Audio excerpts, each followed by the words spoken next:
Right, Shalom. Our praise and glory and honor to Yahweh Basham Yahushai. Double honors to the apostles and the elders of the great millstone. Peace and blessings to the elect worldwide that believe in this truth. This is another edition of Gms Israelites in History. I have an article from the Trumpet entitled Fortress of Antiochus Epiphanies Uncovered in Jerusalem. It says on Monday afternoon, the Israeli Antiquities Authority, IAA, sent a news brief to reporters in Jerusalem calling for a press conference the following day to announce a solution to one of the greatest questions in the history of Jerusalem. Tuesday's announcement did not disappoint. On site in Jerusalem's city of David, archaeologist Doron Ben-Ami announced that the famed Akra, citadel of Antiochus Epiphanes, had been discovered. All right. Now, for all of us that know Antiochus Epiphanes the fourth, his history, his wicked history, is found in the Apocrypha in the book of Maccabees in the Bible. All right, and how he besieged Jerusalem and gave our people hell and caused our people to rebel against this wicked Hellenistic world during the 2nd century BC. That's all recorded in the scriptures, how that happened. All right. So it says that that one of his citadels, Akra, has actually been discovered in Jerusalem. Okay. So this is physical manifestation of the truth taking place. Okay. No matter what Sarnetta or Polite or Sarasun Seti or Shaka Amos or whatever these Egyptologists, scientific, factual, whatever you want to call them, niggas say, man. Okay? The scriptures is what's going to be proven true.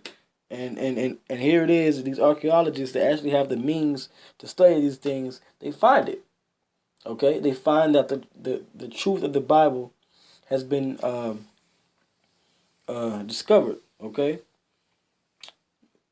It says, up until that announcement, little had been found testifying to the massive Hellenistic intrusion into the city in the early 2nd century BC, because there was a battle or a series of battles and wars during the time of Antiochus Epiphanes that the Maccabees engaged in to defend Jerusalem from the so-called white man Esau or these Greeks coming in there, okay, and turning the Israelite world upside down. All right. So it says, yet here at the northwestern portion of the city of David, a massive section of a city wall from that very period was found under layers and layers of construction from later civilizations. Because the white man, he likes to cover stuff up. He'll find things in Jerusalem and these different places in the Middle East, and he'll build supermarkets and other places and villages and stuff on top of it. Even going back to the Roman Empire, maybe they built on top of it. But the point is, they cover things up. Because the white man, he doesn't want to remember the ass kicking that the Maccabees, starting with Judas, was giving them during that time period. You know?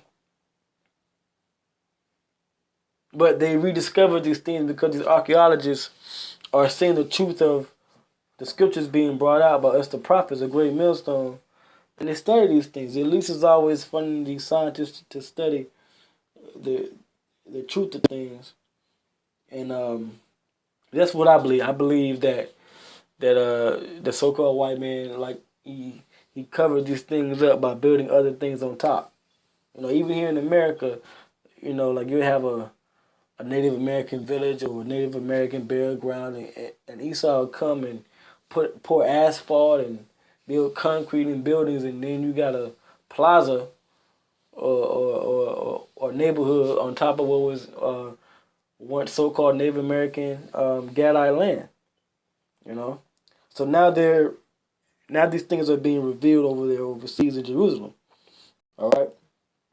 It says, along with the city wall, the base of a fortification tower was unearthed, having a width of over 12 feet and a length of over 60 feet.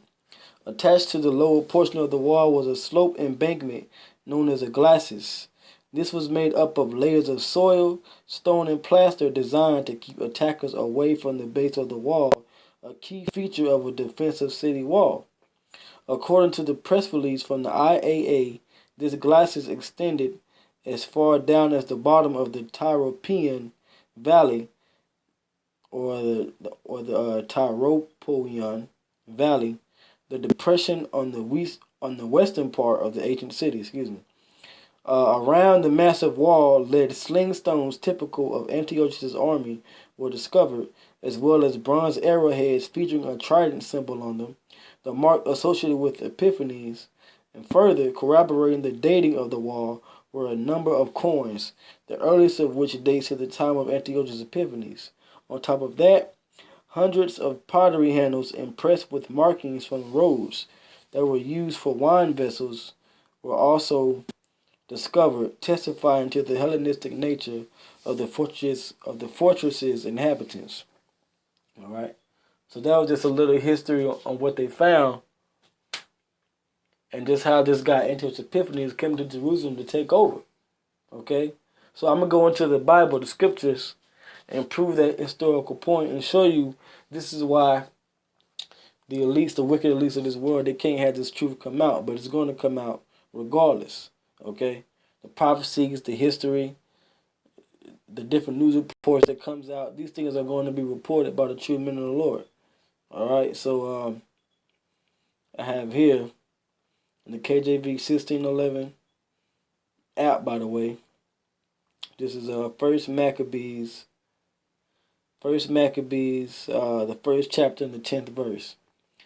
It says, "And there came out of them the four generals of Alexander the Great, Antiochus first, surnamed Epiphanes, right, son of Antiochus the king, who had been in hostage at Rome, and he reigned in the 137th year of the kingdom of the Greeks."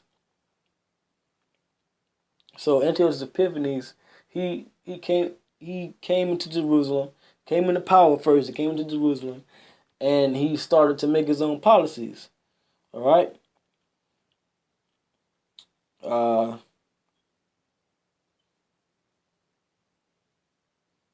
And that's the main point. There's more to this story, but brothers can read the Apocrypha and the Maccabees themselves. I'm gonna go back to the article and get some more on this, because this is a beautiful thing that this truth is coming out on this devil, man, and how he was a real person, and he actually tried to take down Jerusalem, took it down, built a citadel, but at the end of the day, Yahweh Shem Shai is gonna repay them for the wickedness.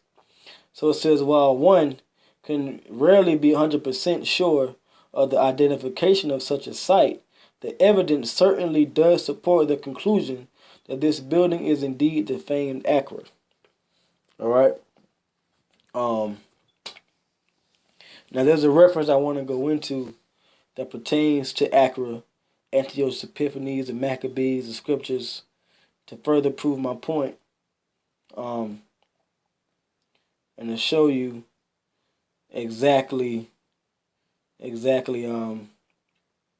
what took place. So this is from the book The Apocrypha, which was edited by Martin Goodman, John Barton. All right, from Google Books, and it's published by Oxford University Press. So these scholars, they know the truth. All right. I'm gonna get straight to the point. All right, I don't like to make these history videos too long.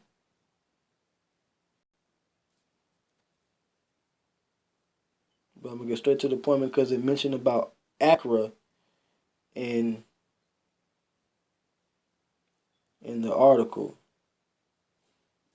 All right, so this is a reference to Akra in this book, The Apocrypha.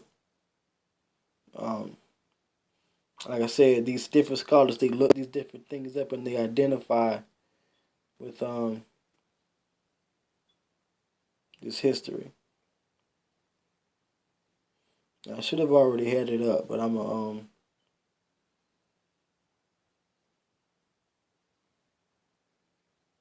I'm going to get to the verse.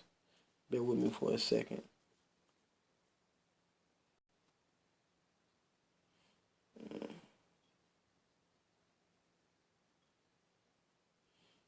As you can see, it mentions Akra here in the highlighted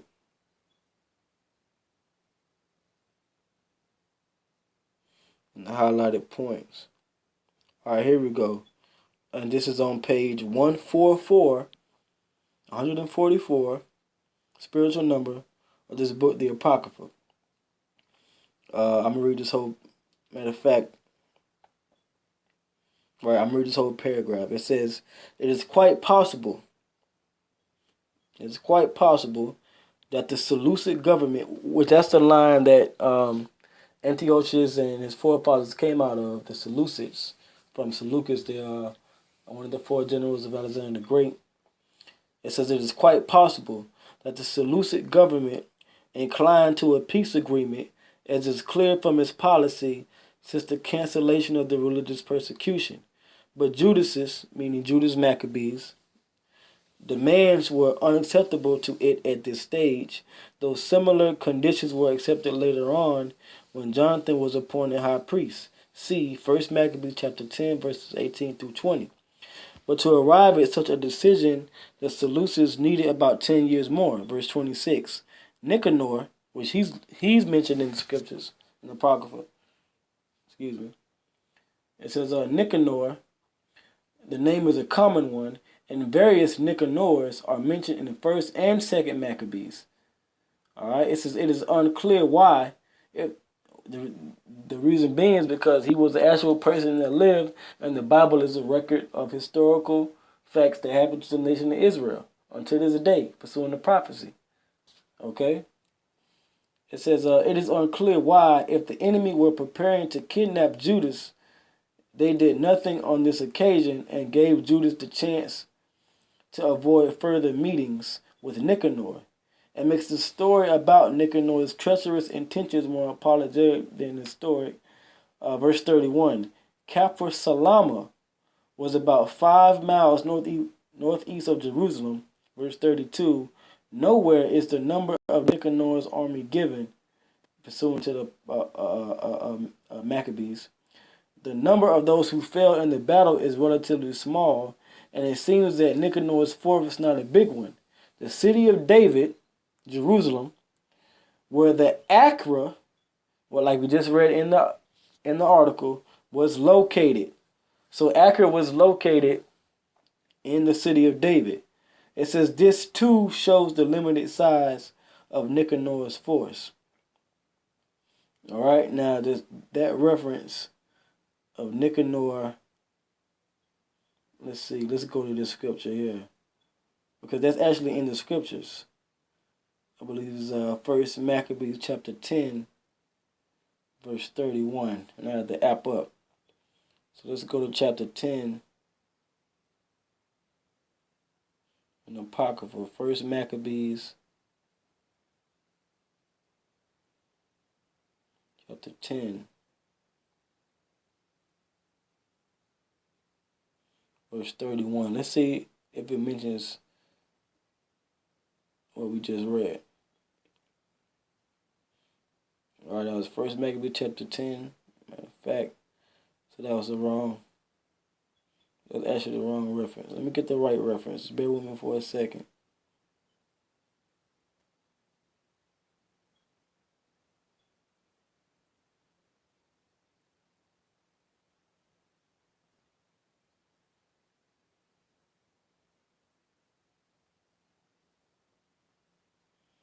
In fact, I'm on Google.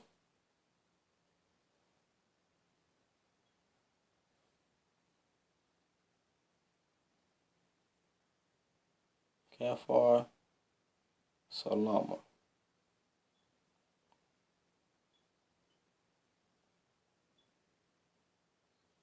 Kafir Salama.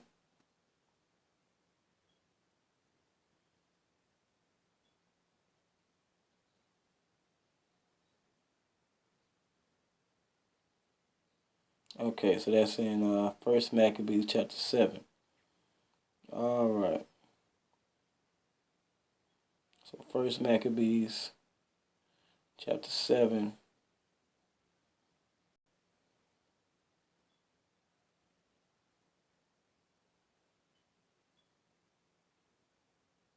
verse 31.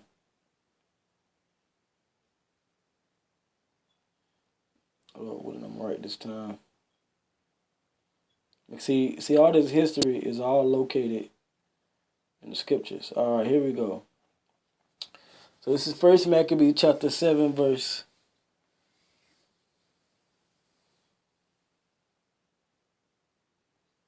I started verse 30. It says, which thing after it was known to Judas, to wit, that he came unto him with deceit. He was sore afraid of him, and would see his face no more.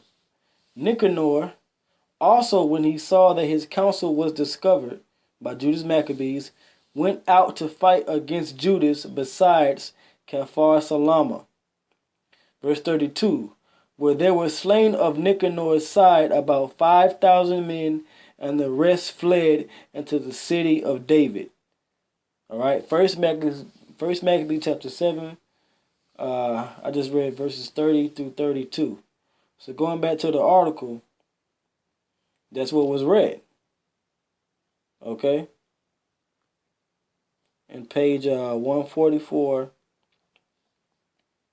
page 144 of this book, the Apocrypha. All right, on Google Books. Okay? So going back to it, it says Kaphar Salama was about 5 miles northeast of Jerusalem. Nowhere is the number of Nicanor's army given, which it didn't mention the actual number. It says the number of those who fell in the battle is relatively small. Scripture says 5,000 men. And it seems that Nicanor's force was not a big one. The city of David, like it mentioned in verse 32, where the Akra was located, this too shows the limited size of Nicanor's force. So Akra, according to references to Nicanor, Antiochus Epiphanes, the Apocrypha, was located in the city of David or Jerusalem. All right. So going back to the article in the trumpet. All right.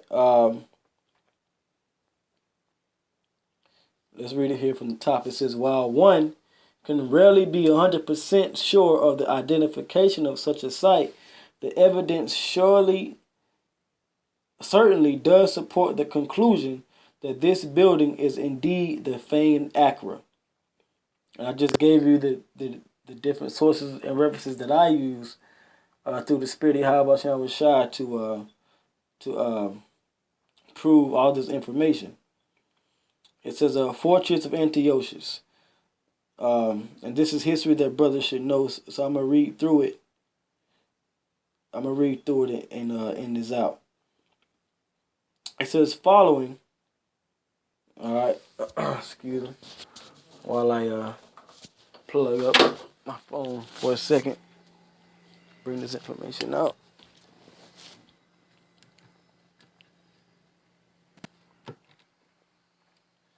But it says all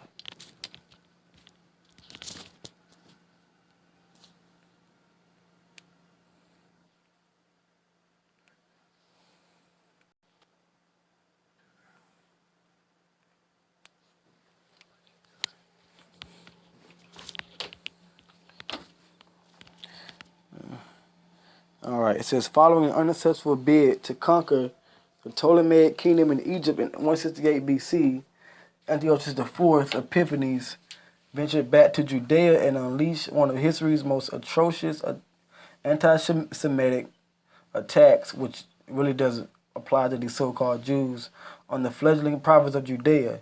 He ransacked his capital city of Jerusalem, sacrificed swine flesh on the altar of sacrifice in the temple courtyard, and then set up a statue of Jupiter in the Holy of Holies. Afterward, he ravaged the countryside in order to destroy any vestige of the Holy Scriptures he could find, as well as killing those who would not comply with his decrees. Now, all this information can be found in and the Apocrypha, and how everything actually went down. Um, I'm glad I found this information. I just want to go into it. So actually, I'm gonna end it. Here. It says, "How could these excavators find evidence of the Akra if Simon destroyed it? Possibly it was because they were digging in the very western reaches of the Akra, which would have been the lowest portion of the hill, far from the crest of the city of David to the east. No doubt, many scholars will disagree with the identification of this large Hellenistic building as the Akra because it is so far from the Temple Mount. However, an unbiased look at the historical record of the Akra, in line with the limited evidence presented by Doron and his team, presents a solid case for location as the fortress of Antiochus Epiphanes. Hopefully more of the building can be discovered in the future." I just want to bring that out. It's late, but the spirit was on me to do this lesson, this video, to edify the elect. So with that, I'm gonna give all praises, glory, and honor to Yahweh Bashan Rashai for giving me the spirit to do it and to bring this out. Until the next lesson, Shalom.